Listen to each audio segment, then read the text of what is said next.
it. I'm gonna give all honor and glory and power to Yahweh Ba'ashem, Yahweh Shai Ba'ashem, Hakodash. I want to say double honors to our elders, our great apostles, great millstone, GMS, who rule well and teach well, being a great example to Israel. All right, my dear elect, I want to say peace and blessings to the hopefully elect on the four corner, pushing the truth and sincerity. All right, that great song, this is Brother Bar. I'll just come with this little lesson through the spirit and power of Yahweh Ba'ashem, Yahweh Shai. As you see the title, it says, He's that have power shows who in power. All right, and it's going to this news just last night, say one day ago, dealing with the Democrat, all right, and the Republican, basically going into, all right, the political, you know, some aspect of this devil and how he is in power and control. All right, so I'm gonna play this video, and Lord willing, y'all brothers and sisters be edified, and you'll see the reason why I named the title as a name. So I'm playing a little video. Work at democracynow.org/give. This is the only education purpose use only, fair use. Democracy Now!, democracynow.org, The War and Peace Report. I'm Amy Goodman with Juan Gonzalez as we continue our conversation with the renowned Israeli historian Ilan Pappé, professor of history and director of the European Center for Palestine Studies at the University of Exeter. He's joining us now from Doha, Qatar, and there's a long delay when he answers a question. I want to ask you, Professor Pappé, about this trip you took to the United States recently. When you arrived at the Detroit airport, you were questioned for 2 hours by federal agents about Gaza, Hamas, and other issues. U.S. agents only allowing you to enter the country after they copied the contents of your phone. Can you take us through what happened?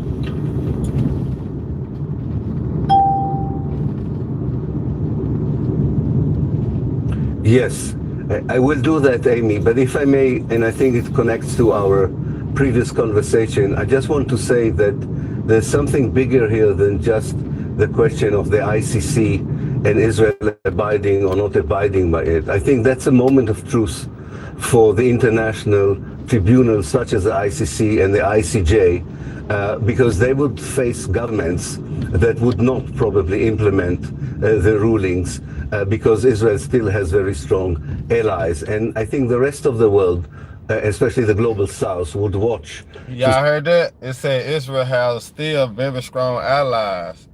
You know, that's to show you that the Amalekites are the rulers, the JOOs. See whether the terms universal and international really mean something. So I think Palestine is just one case of many in which we have now a real struggle to define again what is universal, what are universal values, and what is international justice. And I think that's why it's such an important historical moment. Now, to come back to my ordeal, which was not that big, but I think is part of a bigger picture. I arrived in Detroit after 8 hours flight from London, and was taken immediately to a side room by 2 federal agents, and they had 2 sets of questions for me. One was about my views about the Hamas, my views about what's happening in Gaza. Do I frame what happened in Gaza as genocide? They wanted to know my reaction to the slogan, Palestine should be free from the river to the sea. They refused to tell me why they stopped me, why did I have to answer these questions. And then another set of questions had to do with whom do I know among the American Muslim community, the American Arab community, and the Palestinian community in the United States.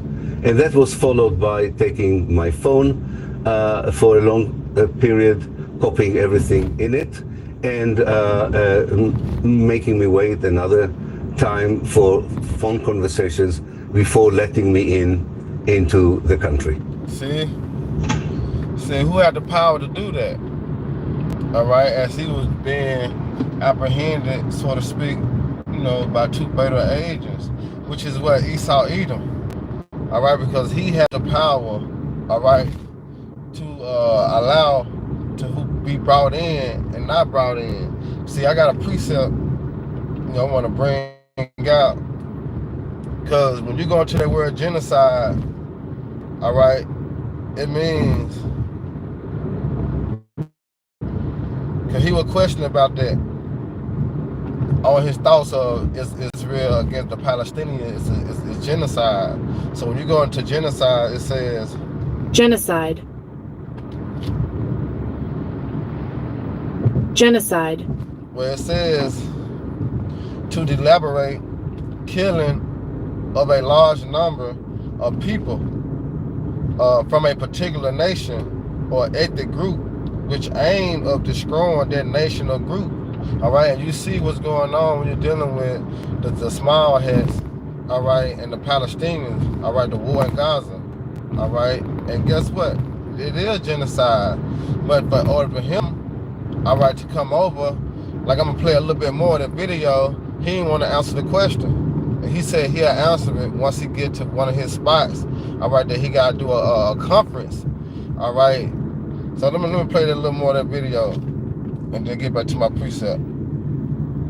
Can I ask you exactly, Professor Pape, what you answered them when they said, what do you take to be Palestine will be free from the river to the sea, when they asked you about whether genocide is being committed in Gaza, etc.?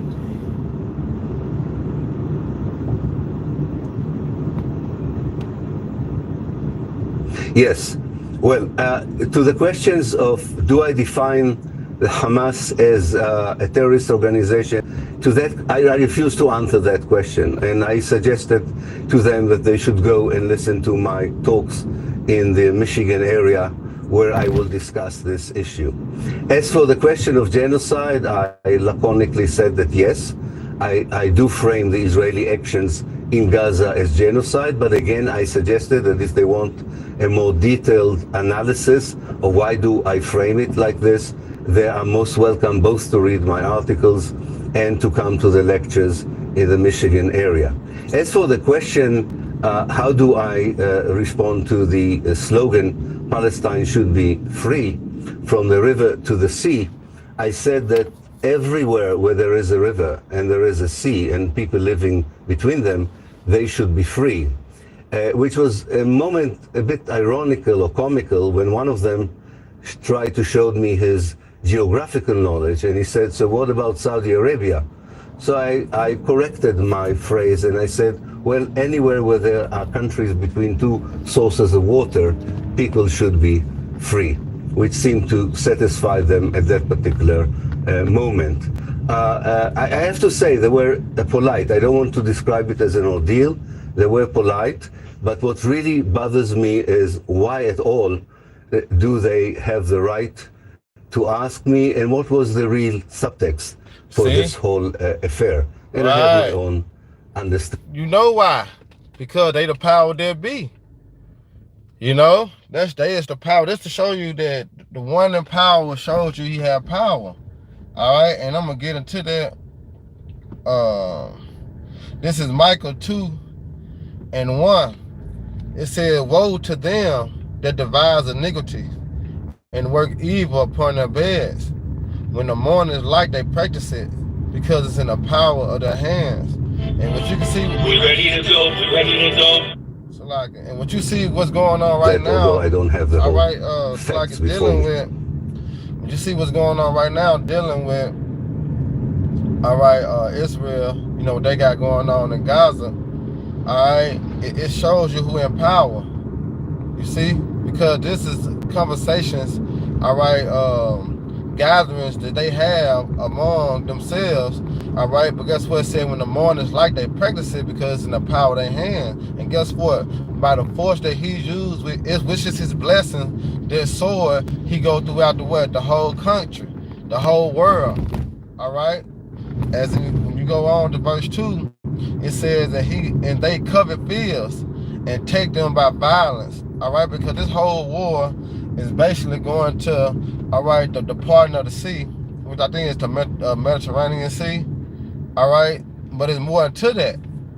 All right, but here it is. It's in the power of their hands, and it says what? And they covet fields and take them by violence.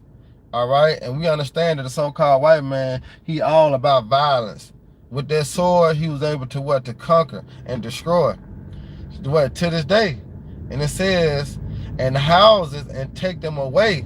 So they oppress a man in his own house, even a man in his own inheritance. That's exactly what they doing over there, man. All right, to show you that who's in power, and then for the leader of the Islam try to come over here to the Americas, he had to be questioned.